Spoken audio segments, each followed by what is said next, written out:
Kita ada dalam pembahasan kesukaan besar. Klik. Haleluya. Lukas pasal 1 ayat 26 sampai 38. Dalam bulan yang ke-6, Allah menyuruh malaikat Gabriel pergi ke sebuah kota di Galilea bernama Nazaret. Kepada seorang perawan yang bertunangan dengan seorang bernama Yusuf dari keluarga Daud. Nama perawan itu Maria. Klik. Aha. Ketika malaikat itu masuk ke rumah Maria, ia berkata, "Salam, engkau yang dikaruniai, Tuhan menyertai engkau." Maria terkejut mendengar perkataan itu, lalu bertanya dalam hatinya, apakah salam itu? Mulanya Maria khawatir. Mulanya Maria terkejut, mulanya Maria tertekan, mulanya Maria cemas. Kenapa? Karena dia pikir, aku akan mengandung dan melahirkan anak, bagaimana mungkin? Makanya dia bertanya, "Salam engkau yang dikaruniai, Tuhan menyertai engkau." Maria terkejut mendengar perkataan itu, lalu bertanya dalam hatinya, apakah arti salam itu? Dengan lain kata, who am I? Kenapa aku mendapat kasih karunia? Klik ayat 30. Kata malaikat kepadanya, "Jangan takut hai Maria, sebab engkau beroleh kasih karunia dari hadapan Allah." Wah, dari mulai takut, dari mulai cemas, ya kan?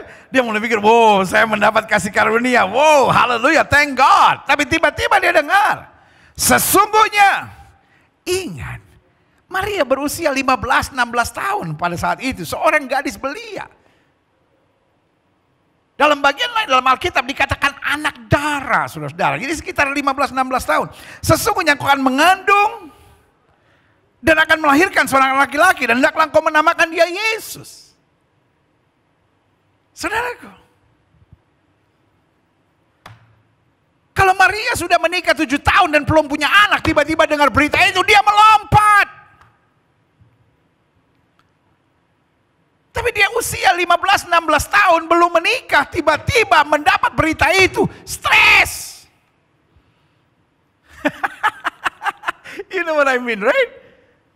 Coba aja sudah bayangkan. Kalau sudah punya anak usia 15-16 tahun. Tiba-tiba pulang ke rumah, bahagia, sorak-sorai. Lalu sudah tanya, "Mary, why you are so happy? Mom, you know what? The angel of the Lord just come to me and tell me that I'm got pregnant." What?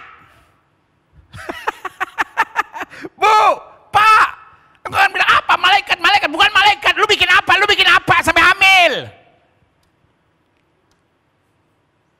Jadi Maria langsung kepikiran, terus mama gue bilang apa? Untung Maria bukan dari Tarutung. Kalau Maria dari Tarutung, pulang-pulang, "Maria, kemari kau. Kulihat perutmu sudah maju ke depan. Kau buat apa sama Yusuf itu?" Hei, kalau Maria orang Tondano habis sama DP. Jangankan sama DP mama, sama DP tetangga so sakit sekali, ya kan? Siapa tuh Maria? Aduh, dia puru, aduh kasihan. Jangan.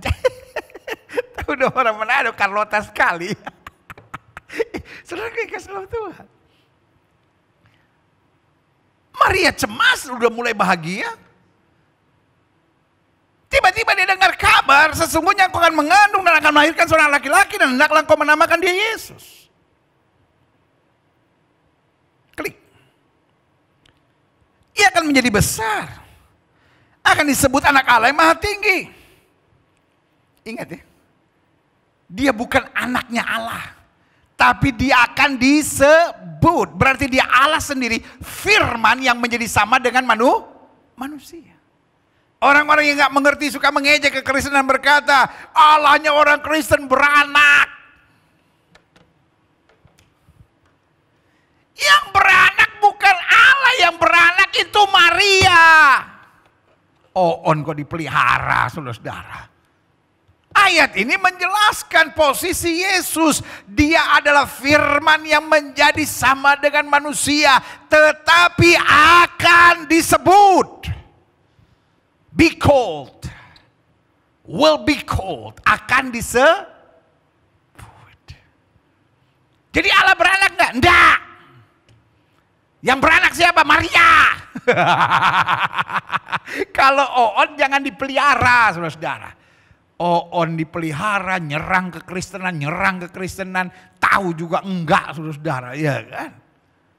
Jadi jelas, orang Kristen tidak percaya Allahnya beranak.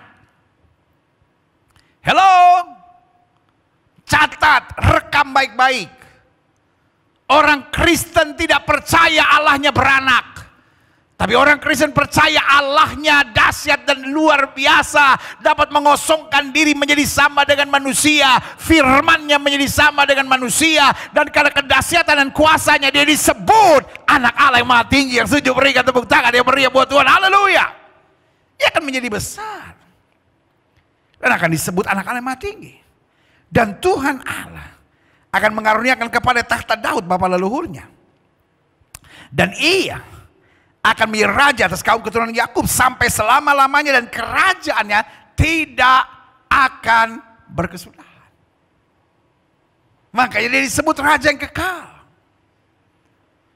Dia disebut raja damai, penasehat yang ajaib, Bapa yang kekal, Allah yang perkasa, kata Alkitab. Klik. Kata Maria kepada malaikat itu, bagaimana hal itu mungkin terjadi karena aku belum bersuami? Dia mulai panik lagi, mulai stres lagi. Ayat 35. Jawab malaikat itu kepadanya, Roh Kudus akan turun atasmu, dan kuasa Allah Maha Tinggi akan menaungi engkau. Sebab itu anak yang akan kau lahirkan itu akan disebut, kembali, akan disebut, will be called. Jadi Yesus anak Allah bukan keadaan, tapi Yesus anak Allah adalah penyebutan. Karena dia adalah Allah sendiri yang mengosongkan diri menjadi sama dengan manusia. Firman-Nya menjadi sama dengan manusia. Jelas ya? Saya harap bodoknya saudara jangan terus dipelihara. Ya. Oh, berarti Yesus lebih rendah daripada Allah. Bodok. Berarti Allah dan Yesus, Allah adalah Yesus, Yesus adalah Allah. Bingung lagi. Siapa Yesus? Yesus adalah firman yang menjadi sama dengan manusia. Siapa Yesus? Allah yang mengosongkan diri menjadi sama dengan manusia disebut anak Allah. Jadi nggak ada sesuatu yang membingungkan, kecuali kalau memang otak saudara itu otak yang sudah dihamiri oleh kebencian. Tapi kalau otak saudara memang mau terbuka untuk kebenaran, sangat mudah. Allah menjadi sama dengan manusia, Allah mengosongkan diri. When we call him God, nothing is impossible for him. Kalau saya menyebut dia Allah, tidak ada yang sukar buat dia, segala sesuatu mungkin. Allah mau jadi sama dengan manusia, bisa. Yang pasti tujuannya untuk apa? Kenapa dia perlu jadi sama manusia? Karena there is no other way. Gak ada jalan lain untuk keselamatan manusia kecuali dia datang sendiri. Kan agama tidak bisa menyelamatkan. Amal, ibadah, perbuatan baik gak bisa menyelamatkan. Nabi dan Rasul gak bisa menyelamatkan. Makanya Alkitab jelas bilang, bukan kamu yang memilih aku, tapi aku yang memilih kamu. Di dalam Kristus kita punya kepastian keselamatan yang kekal. Yang setuju berikan tepuk tangan yang meriah buat Tuhan. Haleluya. Natal adalah sesuatu yang membahagiakan buat kita. Kenapa? Karena kita mengerti posisi Kristus. Natal bukan hanya kita sibuk dengan bayi yang lahir di Bethlehem, tapi kita tahu kuasa yang sempurna yang dapat menyelamatkan kita. Yang setuju katakan yeah. Itu sebabnya Natal tidak bisa dipisahkan dari kepedulian. Setiap kali kita merayakan Natal, kita harus siap untuk melakukan kepedulian kasih.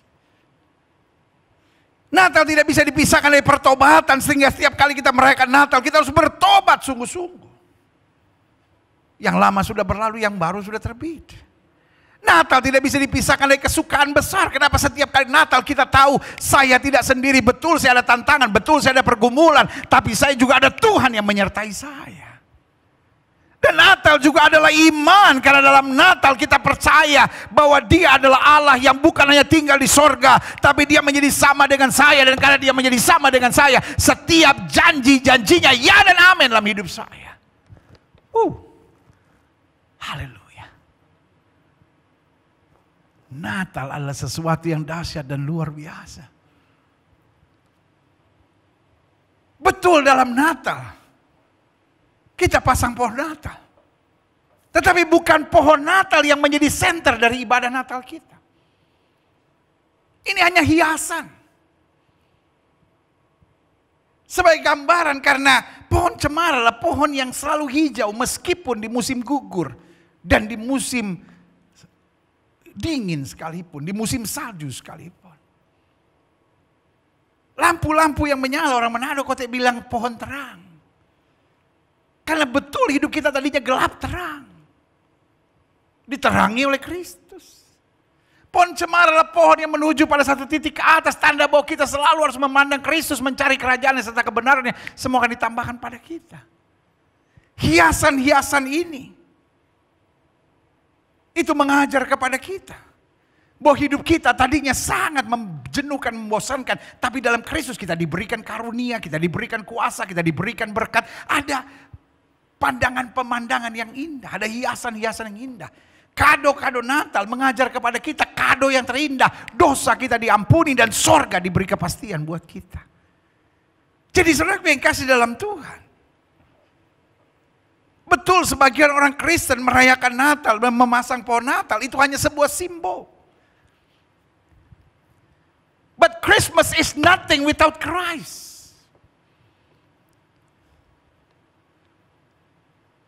Natal tidak ada artinya tanpa Kristus.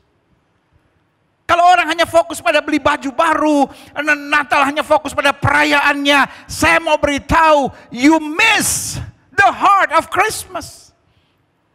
Itu sebabnya buat kita anak-anak Tuhan Yesus.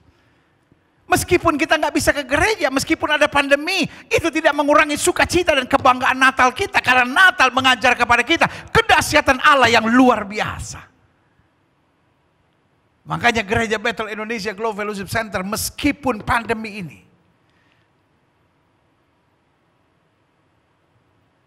bukan berarti kita tidak berbuat apa-apa di Natal. Tetap sepanjang minggu yang saya sebut, the week of great joy, setiap hari Senin, Selasa, Rabu terus sampai Natal kita berbagi 2.500 paket Natal kita siapkan untuk mereka yang membutuhkan. Dan kita juga menggerakkan setiap jemaat untuk berbuat sesuatu. Nah, setiap malam kita beribadah, kita bangga untuk Natal. Karena Natal bukan untuk kebahagiaan kita, tapi Natal untuk menyambut bahwa Dia yang pernah datang 2000 tahun yang lalu akan datang kembali untuk menjemput kita di awan-awan kemuliaan. Yang setuju katakan amin. Woo, hallelujah, yeah. I'm get so excited. Yee. Wow. Jauh malaikat itu kepadanya, kepada Maria, Roh Kudus akan turun atasmu. Dan kuasa Allah yang Maha Tinggi akan menaungi engkau, sebab itu anak yang akan kau lahirkan itu akan disebut kudus. Anak Allah. Aha, klik. Dan sesungguhnya Elisabeth, sanakmu itu, ia pun sedang mengandung seorang laki-laki pada hari tuanya. Dan inilah bulan yang ke-6 bagi dia yang disebut mandul itu. Malaikat sedang berkata,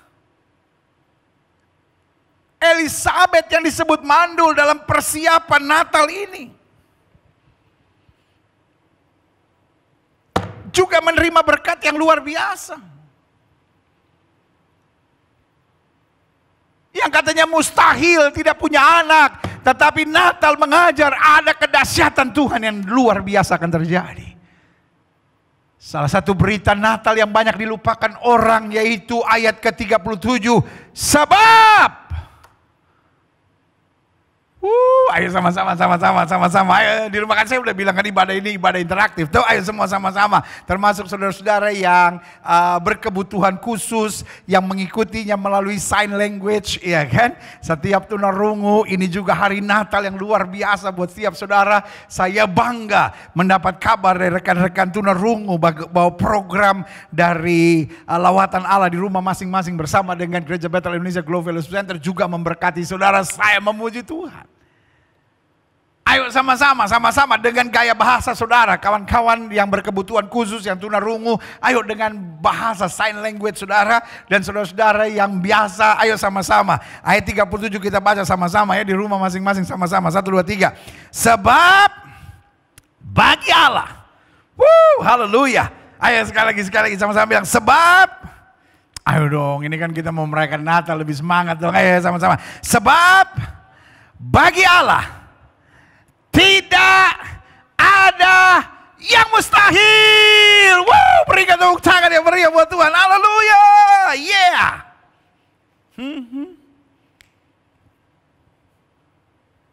Berita Natal bagi Allah tidak ada perkara yang mustahil, karena Dia anak Allah yang maha tinggi. Dia Allah yang menjadi sama dengan manusia. Namanya disebut orang Immanuel, ayat 38. Klik. Kata Maria. Haleluya. Ini yang saya bilang kesukaan besar. Dari takut, senang, stres, lalu diakhiri dengan kebanggaan yang luar biasa meskipun belum mengerti. Tapi inilah kesukaan besar Maria untuk dapat berkata, sesungguhnya aku ini Allah hamba Tuhan. Jadilah padaku menurut perkataanmu ini. Lalu malaikat itu meninggalkan dia. Wow. Saudaraku yang kasih dalam Tuhan.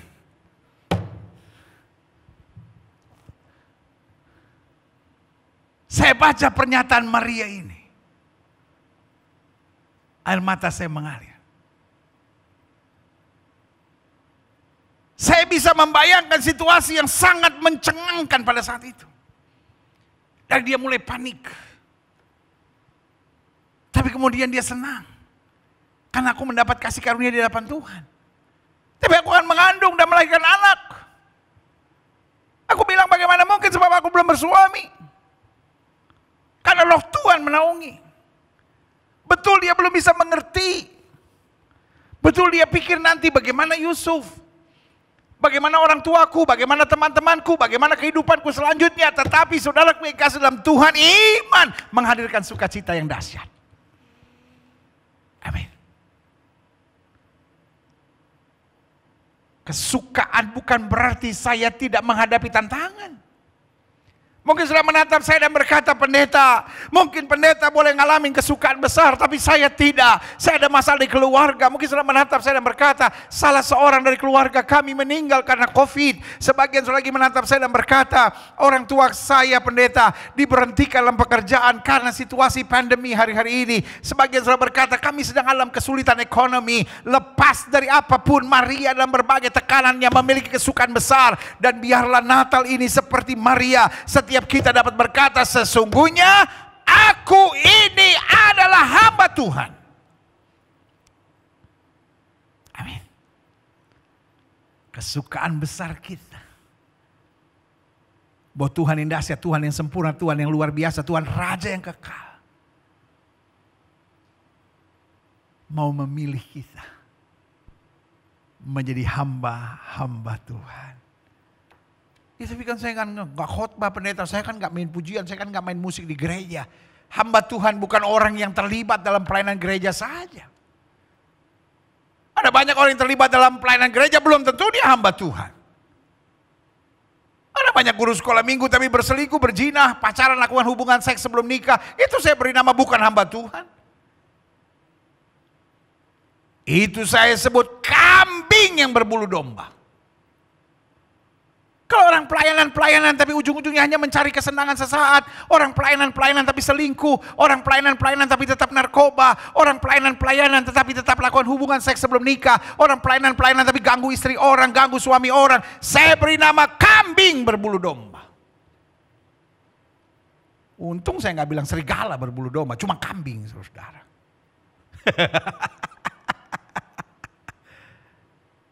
Tetapi yang saya mau ingatkan buat saudara, siapa itu hamba Tuhan? Yang pertama, hamba Tuhan adalah seorang yang menyadari bahwa Tuhan adalah Raja. Dia berhak, dia yang punya kuasa atas hidup saya. Orang itu saya beri nama hamba Tuhan. Kalau saya menyadari Tuhan Raja, dia berhak membuat apa saja dalam hidup saya. Seperti Ayub bilang, Tuhan yang memberi, Tuhan yang mengambil, terpuji dalam nama Tuhan. Dia saya sebut hamba Tuhan. Dan yang kedua, siapa hamba Tuhan? Seorang yang menyadari bahwa semua yang saya punya berasal dari Tuhan, itulah hamba Tuhan. Dan yang ketiga, siapa itu hamba Tuhan? Seorang yang menyadari bahwa saya tidak bisa berbuat apa-apa tanpa Tuhan. Orang itu saya beri nama hamba Tuhan. Jadi kalau saya menyadari dia raja yang kekal yang berhak mengatur apa saja dalam hidup saya. Kalau saya percaya apapun yang saya punya berasal dari dia. Dan kalau saya sadar saya tidak bisa berbuat apa-apa tanpa dia, di luar dia. Maka 3 poin penting itu cukup untuk menunjukkan bahwa kita hamba Tuhan. Makanya Maria menghadapi tantangan apapun, dia simpulkan dengan satu keputusan penuh kesukaan besar. Bahwa sesungguhnya aku ini hamba Tuhan. Jadilah padaku menurut perkataanmu itu. Amin. Haleluya. Klik. Jadi saya simpulkan begini, Natal tidak dapat dipisahkan dari kesukaan besar.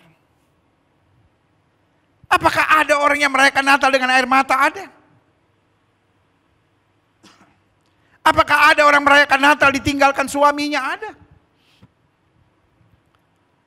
Apakah ada orang merayakan Natal dan kehilangan orang-orang dicintainya? Ada. Tapi Natal tetap ada kesukaan besar. Kalau dalam Natal kita tahu apa yang Tuhan sudah sediakan buat kita. Dalam Natal kita tahu apa jalan keluar yang ada di depan kita. Dan dalam Natal kita mengerti hanya yang terbaik yang Tuhan pasti sediakan buat kita. Yang setuju katakan haleluya. Amin. Nah, saya pelajari. Klik.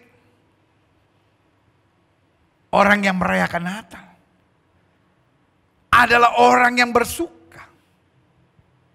Bersuka bukan karena gak ada masalah, bersuka bukan karena tidak dikhianati, bersuka bukan karena tidak ada tantangan, bersuka bukan karena tidak menghadapi hal-hal yang menyakitkan. Tapi kita bersuka karena dia hadir sebagai Allah Immanuel. Artinya meskipun saya dikhianati, Allah Immanuel menguatkan saya. Meskipun saya menghadapi badai, Allah Immanuel menuntun saya. Meskipun saya menghadapi hal-hal yang menyakitkan, Allah Immanuel memberi penghiburan buat saya. Namanya akan disebutkan orang Immanuel. Dia penasihat yang ajaib. Dia Allah yang perkasa. Dia Bapa yang kekal. Dia Raja Damai. Haleluya. Klik. Saya pelajari sebagai Allah Immanuel. Kita memiliki pengharapan. Apa pengharapan kita? Bahwa Tuhan tidak pernah berikan pencobaan lebih daripada kemampuan anak-anaknya. Apa pengharapan kita? 1.000 boleh rebah di sisi kiri kita, 10.000 boleh rebah di sisi kanan kita. Itu tidak akan menimpa kita. Apa pengharapan kita? Selama kita tidak milik ke kiri maupun milik kanan, hidup kita akan diberkati. Kita tidak akan turun tapi naik, tidak akan menjadi ekor tapi menjadi kepala. Apa pengharapan kita? 1 orang bertobat, seluruh rumah tangga diselamatkan. Apa pengharapan kita? Bahwa orang yang berharap kepada Tuhan tidak pernah akan dipermalukannya. Apa pengharapan kita? Bahwa tidak ada yang bisa memisahkan kita dari kasih Kristus. Ketelanjangan, pedangkah, malapetaka, mara bahaya. Tidak bisa. Karena di dalam Kristus kita lebih daripada orang-orang yang menang. Yang setuju katakan haleluya. Jadi orang yang merayakan Natal adalah orang yang bersuka. Karena dia hadir sebagai Allah Immanuel. Dan karena dia hadir sebagai Allah Immanuel, yang pertama kita memiliki pengharapan. Yang kedua, karena dia hadir sebagai Allah Immanuel, kita memiliki kekuatan. Seorang anak darah berusia 15-16 tahun. Tiba-tiba harus mengandung. Dibully. Dicemooh. Dihina, ditertawakan orang. Gak nyangka ya Maria ya. Aduh kelihatannya kayak anak baik-baik. Tiba-tiba bunse. Bunting.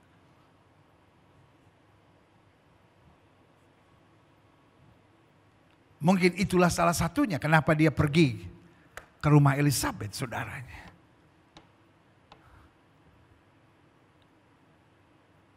Untuk sementara mencari tempat yang aman. Tapi waktunya tidak lama. Kemudian dia harus pergi dengan banyak-banyak orang dari utara menuju ke Bethlehem. Saya tidak bisa bayangkan. Sementara di perjalanan semua orang bilang, mereka itu belum nikah. Udah hamil duluan, DP-nya udah jelas. Tidak gampang. Makanya saya bilang, Maria adalah pelajaran yang luar biasa buat setiap orang Kristen. Orang Kristen yang tidak belajar dari Maria adalah orang Kristen yang bodoh. Karena Maria adalah tokoh yang sangat penting di dalam gereja Tuhan. Tokoh yang sangat penting dalam Alkitab. Untuk mengajar kepada kita ketaatan, ketulusan, dan keberanian. Seorang gadis remaja, anak darah kata Alkitab, usia 15-16 tahun. Tiba-tiba berkata, jadilah padaku seperti yang kau katakan, sebab sesungguhnya aku ini hamba Tuhan. Dan dia buktikan sebagai hamba Tuhan, dia tidak mengeluh. Karena tiba-tiba, yang disebut suaminya, meskipun mereka tidak hidup sebagai suami istri,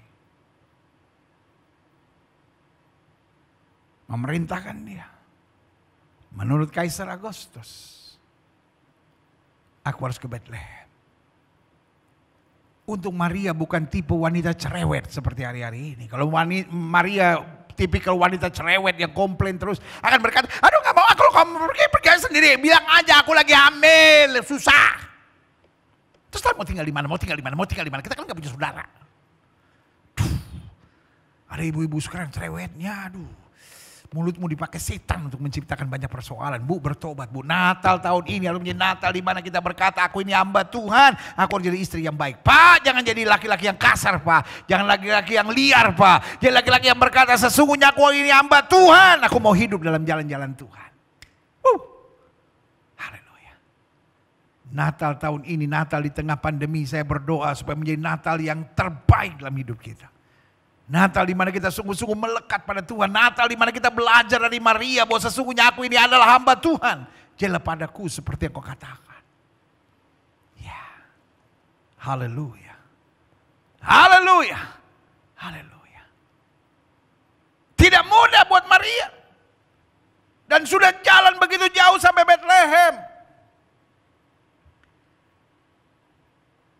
Tiba-tiba Yusuf bilang, Maria, there is no place. Apa ngana tuh ngatur betul-betul. Ngana mestinya cek kayak siapa kayak saudara kayak disuruh berangkat duluan. Kita kan mengandung ini. Terus bagaimana melahirkan anak? Aduh. Untung Maria bukan orang Tomohon. Bukan orang Bantik. Kalau Maria dari Bantik atau dari Tomohon, aduh DP mulu minta ampun Carlota sekali saudara. Tapi yang saya mau ingatkan, walaupun dia dapat berita yang tidak menyenangkan, hari-hari ini kita dapat berita yang tidak menyenangkan, tapi saudaraku, Allah Immanuel memberi kekuatan buat kita. Saya mengerti. Natal tahun ini banyak orang sudah stres. Awal-awal pertama terjadinya pandemi bulan Maret itu aja udah bingung. Maret, April, Mei, Juni, Juli, Agustus, September, Oktober, November. Banyak orang makin stres, saudara. Seperti udah gak kuat lagi menghadapi semuanya. Tetapi ingat, Natal mengajar kepada kita Allah Immanuel. Dia yang mampu dan memberi kekuatan buat kita. Kalau kita tahu bahwa Tuhan beserta dengan kita, apa sih yang harus kita takutkan? Dia memberi pengharapan. Dia memberi kekuatan. Yang ketiga, sebagai Allah Immanuel, kita memiliki hubungan dengan surga.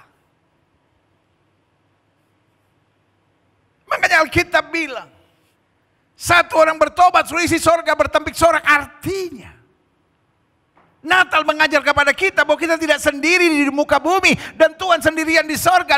No, dia mendengar doa kita. Dia tahu tetes air mata kita. Makanya Alkitab bilang, air mata orang benar ditampung dalam kirbatnya Tuhan. Haleluya. Yeah.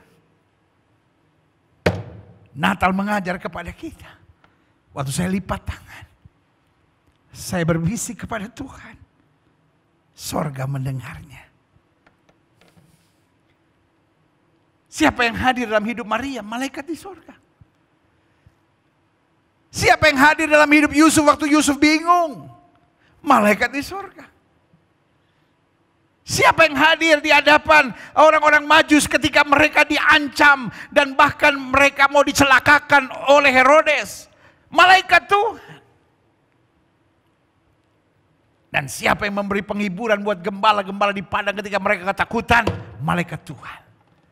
Bahkan ada kor besar dari malaikat Tuhan yang bernyanyi, kemuliaan bagi Allah di tempat yang maha tinggi, dan damai sejahtera di bumi di antara manusia yang berkenan kepadanya. Artinya Allah Immanuel membawa hubungan kita dan sorga menjadi dekat.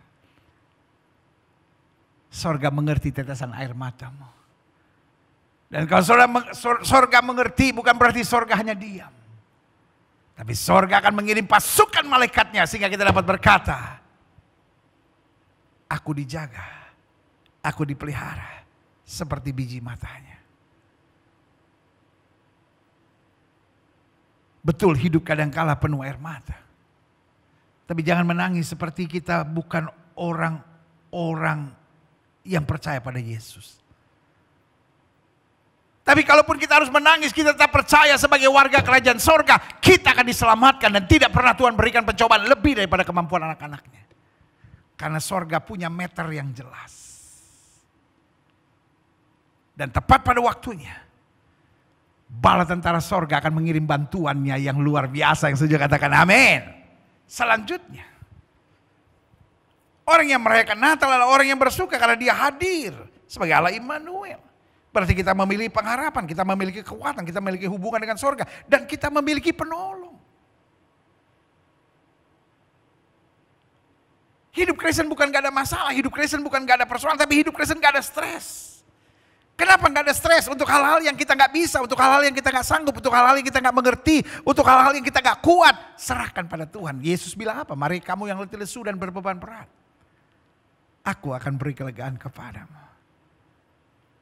Selalu saya bilang, terlalu rugi kalau kita mau menyambut Natal, merayakan Natal, tapi jiwa tetap stres. Ya tapi pendeta gak ngerti sih apa yang kita hadapi. Pendeta gak ngerti sih kita doa-doa. Mungkin kalau pendeta doa sih didengar oleh Tuhan. Tapi kalau kita yang doa, aduh jangankan hanya gedor-gedor sorga. Kita udah tendang-tendang pintu sorga gak buka-buka. Saudaraku yang kasih dalam Tuhan. Tadi saya sudah bilang, kita punya hubungan yang dekat dengan sorga karena kita anaknya. Amin. Dan karena itu, dia pasti beri pertolongan. Pertanyaannya, kita mau punya iman gak?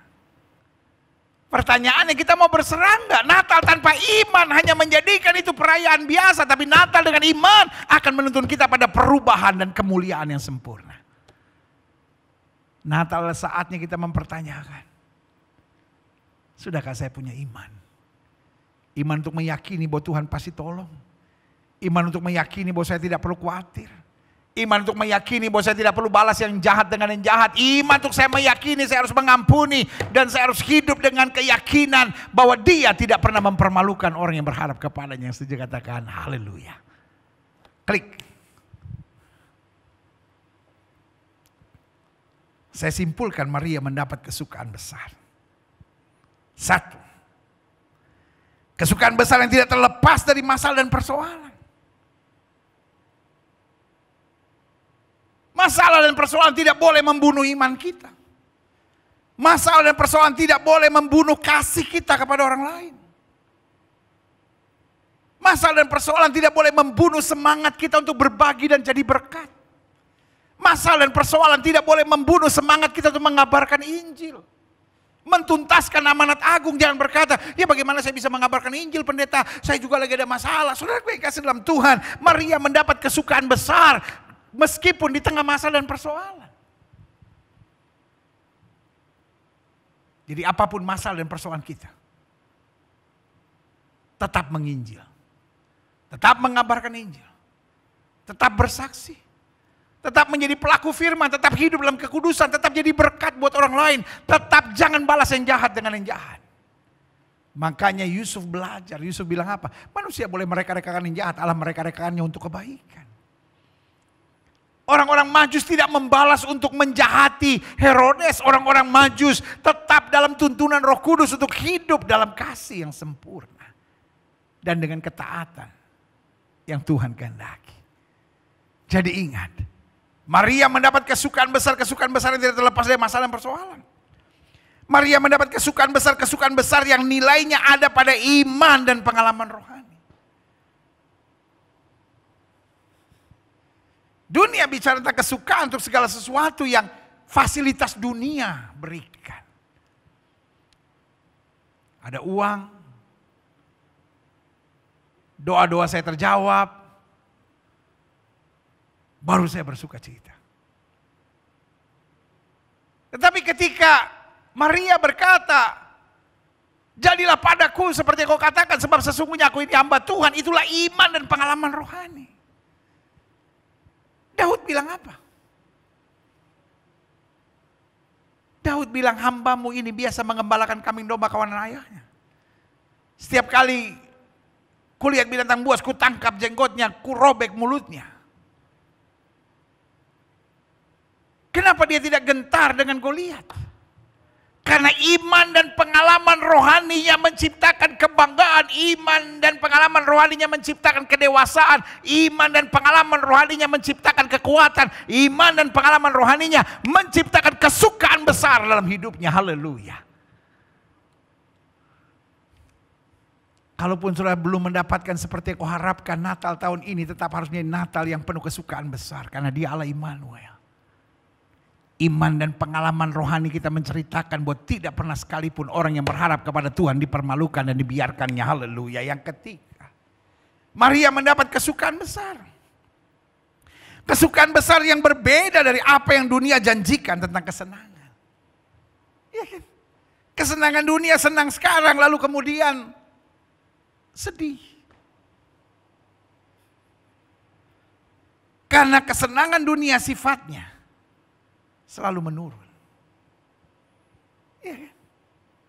Orang baru beli mobil, wah senang. Seminggu punya mobil itu senang. Sebulan, biasa. Setahun, lihat mobil lain yang lebih mahal. Mikir mau ganti mobil lagi. Gimana ya mobil gue yang ini, gue jadiin DP aja ya, gue mau cicil. Darah Yesus. Itulah kebahagiaan dunia. Ya kan? Maka jangan tertipu. Orang pertama kali mulai belajar merokok, wah senang bisa merokok. Lama-lama setengah bungkus sehari. Kenapa? Karena gak bisa puas. Lalu kemudian sebungkus. Lama-lama ganja. Lama-lama narkoba. Begitupun orang yang melakukan hubungan seks. Pacaran pertama raba-rabaan. Lama-lama rabanya lebih dalam lagi. Tinggal yang cewek nyanyi lebih dalam lagi. Setan kau, bertobat. Karena kesenangan dunia menghancurkan, itulah liciknya iblis. Awalnya bikin nikmat. Lalu kemudian membuat mentah. Sehingga kita cari lebih parah, lebih parah, lebih parah, lebih parah. Dan akhirnya tenggelam dalam lumpur kehancuran dosa. Tapi kenikmatan dalam Kristus, sukacita yang sempurna dalam Kristus, lebih dahsyat, lebih indah. Semakin hari semakin luar biasa. Sehingga kita berkata, sungguh sukacita yang Kristus berikan, sukacita yang sorga sediakan, sukacita yang datang dari kebenaran kemuliaan, tidak pernah akan berkurang. Justru akan memberikan kita semangat, dorongan, dan kekuatan untuk hidup dalam kasih dan kuasa-Nya. Selanjutnya, Maria mendapat kesukaan besar. Kesukaan besar yang berbeda dari apa yang dunia janjikan tentang kesenangan. Dan yang keempat, Maria mendapat kesukaan besar. Kesukaan besar yang sifatnya sempurna. Yang sifatnya kekal. Yang sifatnya bukan hanya sementara. Apapun yang dunia tawarkan selalu sementara. Tetapi apapun yang Tuhan sediakan selalu nilainya kekal. Jadi kalau hari ini sudah menghadapi fitnahan orang, saya beri nama fitnah itu sementara. Kalau hari ini engkau menghadapi kekecewaan itu sementara.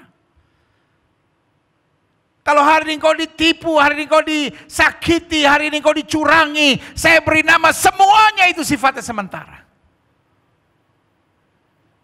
Tetapi penyertaan Tuhan kasih Tuhan, kemurahan Tuhan, anugerahnya, dan segala sesuatu yang dijanjikannya itu sempurna dan kekal sampai selama-lamanya. Setiap kepala tertunduk, setiap hati terangkat pada Tuhan. Hari ini adalah hari untuk kita mengalami kasih-Nya yang luar biasa.